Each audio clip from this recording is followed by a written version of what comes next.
Jay, another thing that you remind us all that I just love is that bad times reveal who the great people are in your life. Do people show up for you when you're going through a bad day? Are people present for your good days, but absent for your bad days? Do people turn up, call, check in when things are going wrong? Does someone see the best in you when you're your worst self? Does someone see the good in you when you might be having a bad day? That person is more special than anyone you'll ever meet. So keep them close. Don't run the risk of pushing them away, losing them, taking them for granted, because one day you'll wish that they'll call and check in. And you might have lost them by then. So the bad times in our life genuinely show us the great people, because it's at that point that you're hard to support, you're hard to love, you're hard to give energy to. It might not be popular to be your friend, what does that prove? It proves that person values you more than popularity. It proves that person values you more than their reputation. It proves that that person values you more than all the stress. That is the most special person you'll ever meet. And everyone has at least one of them.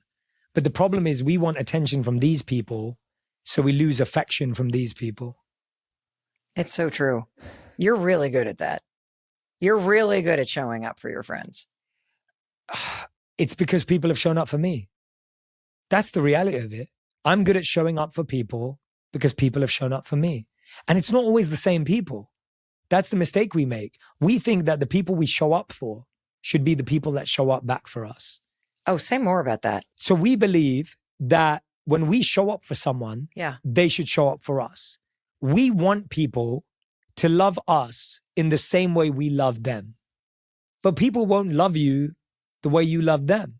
And that's okay, because there's someone over here who's showing up for you and you're missing out on them. There's someone over here who's turning up for you, who's checking in on you. I remember saying to my monk teacher, I said, I feel like I give so much love to others. I said, I feel like I show up so much for other people, but they don't show up for me. What do I do? And he said, love is like a circle. Whatever love you give out will always come back to you, but it might just not be from those people you gave it to in the first place. But if you spend your whole life wondering why that person doesn't give you love back, you're ignoring all these people over here who give you love all the time. So turn around, look around you. There is someone who's showing up for you, turning up for you, checking in with you, even when you don't acknowledge them. And start looking towards that person and giving them some respect. I want to dig deeper into that. Yeah, please. Because I feel like relationships have become extremely transactional. Mm-hmm. If I check in on you, you got to check in on me. That's the sign that you care. And I love what you just said, that there are going to be times where you show up for people and they're not going to show up for you either because they can't, or they don't know what's going on, or they got other things going on, or they're not actually the right person to support you right now. And them showing up is going to feel more like a burden. And if you're keeping score in your relationships, you're actually the one that's going to destroy them. Yes. Can you dig into that with me, Jay? Wow, that's powerful, Mel. I love what you're saying, and it's so true. It's the first thing we have to ask ourselves is, did I show up for you, or did I show up for you, for me? What do you mean? If I'm showing up for you, then I don't need you to show up back for me. But if I showed up to prove to you that I showed up, now I need you to show up back for me to prove to me that I did the right thing. It's almost like an insecurity of I'm doing it because I expect you to do it back, which is what you said at the beginning. It's transactional. If I do something for you and I don't expect anything back, that's called love. If I do something for you and I expect it back, that's called a transaction. That's business. That's a contract. I don't want to have a contract with someone I love. So why would I be measuring them based on how they do the exact same thing back for me? If you think about that, let's say, Mel, I organized your birthday party because I love organizing birthday parties. Does that mean you have to organize my birthday party to show me you love me equally? What if you didn't organize my birthday party, but you called me when I had a really tough day at work and you checked in with me and gave me some great wisdom and insight? Is that equal? Or actually, do I see that as not equal because you didn't spend 7 days or 7 months planning an event for me? Now, are we counting time or are we measuring emotion? How do you value two? I can't value you based on the hours you put into our friendship. Let's say that I was struggling something and you sent me a text. But when you were struggling, I called you up. Does that mean I care more about you? Or was that text just perfect for what I needed? We're measuring these very immeasurable things. Are we counting days, hours, months, emotions, laughs? What are you going to keep a score on? And so I think we're keeping a score on things that you can't measure. And this is one of the limits I have with the love languages. I actually don't want you to love me the way I want to be loved. Wait, what do you mean by that? I believe that if I want you to love me exactly the way I want to be loved, I'm actually limiting how much you can love me.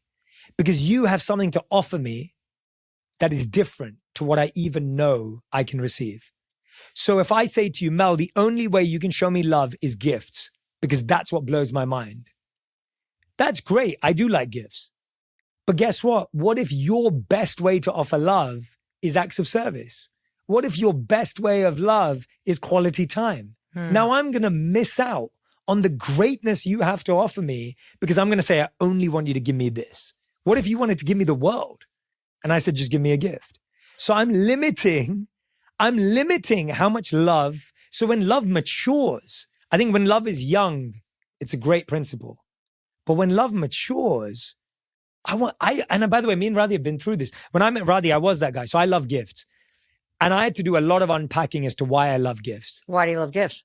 It's because my mom couldn't always be there for me on my birthday. We couldn't spend quality time. She was working. She was the breadwinner, but she always got me that one gift. I'd come home and the Power Ranger would be wrapped up there and I'd unwrap it and I'd have so much joy. So when I met Radhi comes from a family where quality time is the gift. They don't really give each other gifts, which to me, when I first met her, I was like, this is bizarre. Like, what is wrong with all of you? And this is ridiculous, but I remember the new iPad mini was out and I'd kind of hinted to her that I wanted this iPad mini. Anyway, I unwrapped my gift on my birthday and it's an Asus. I was like, I wanted an iPad mini. Who gets someone an Asus? and it sounds ridiculous, but I'm telling it because of how ridiculous we can be. And she literally said to me, she was like, oh no, but I asked my family and they said this one's got better specs and it's actually better than the iPad and it's better resolution. I was like, but I wanted the iPad.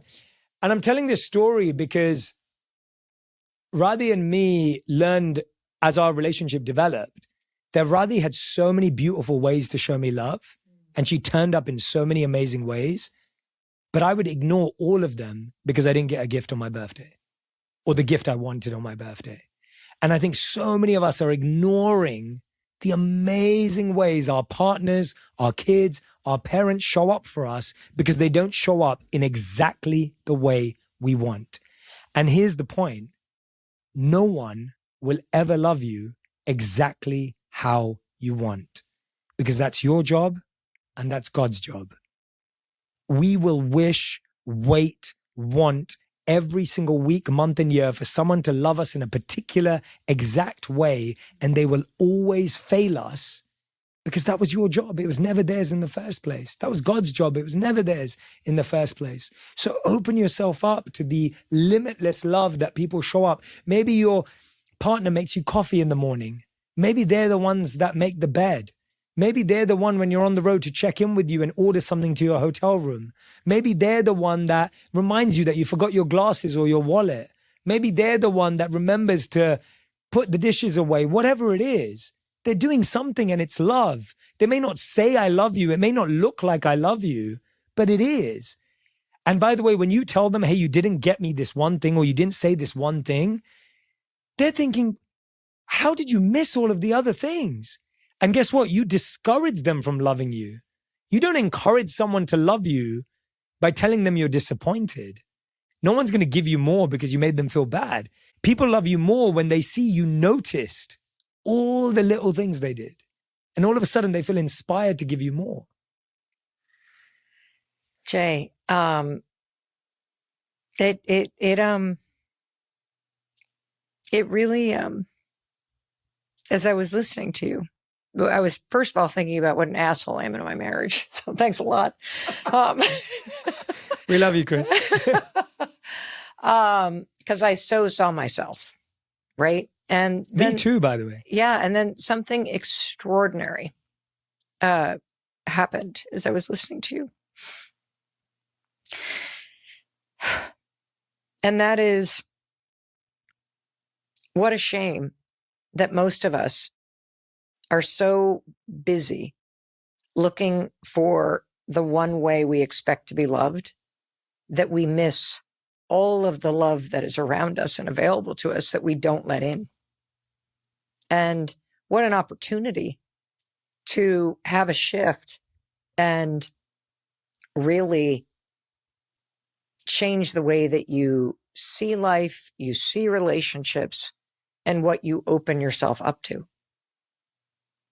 If there's one thing from that perspective and what you learned about yourself and what you learned about what's possible, that being loved the way you want to be loved is your job. It's God's job. It's the universe's job. It's not somebody else's job. And I would say learning how to allow in other people's expression of love is a huge opportunity for you, whether it's your friends, whether it's your parents, whether it's, your kids, your partner, everybody. Like, how do you do that? Especially if you've been a first-class asshole like me. And you've just been like, you didn't do it this way. And I thought, like nobody texted me on the thing and nobody checked in on, like, we're so focused on what's not happening that you're blocking what actually is. And then you just keep preventing it from being an experience that's available to you right now. Yeah, thank you for sharing that. And by the way, I feel the same way too. It took me so many years of unpacking to understand why I was so fixated. But the way I think about it is, the person that texts you when they don't want anything, don't forget that person. The person who calls you when they don't need anything, don't forget that person. The person who comes over and swings by just to chat, even when you're busy, don't forget that person. The person who walks in and remembered that you had something happening at work or something happening in your home or something happening in your life, don't forget that person. We do it by starting to recognize those people in our life that are not big and crazy, but they're consistent. The consistent people in our life are the people that are forgotten. The people who've become like furniture. The people who've become so familiar. But guess what? They were the people that texted you when they needed nothing. They're the people that called you when they wanted nothing. They're the people that checked in with you with no transaction required. Take a moment to just think of that person and message them now, and don't ask for anything. Just tell them. Tell them how you feel.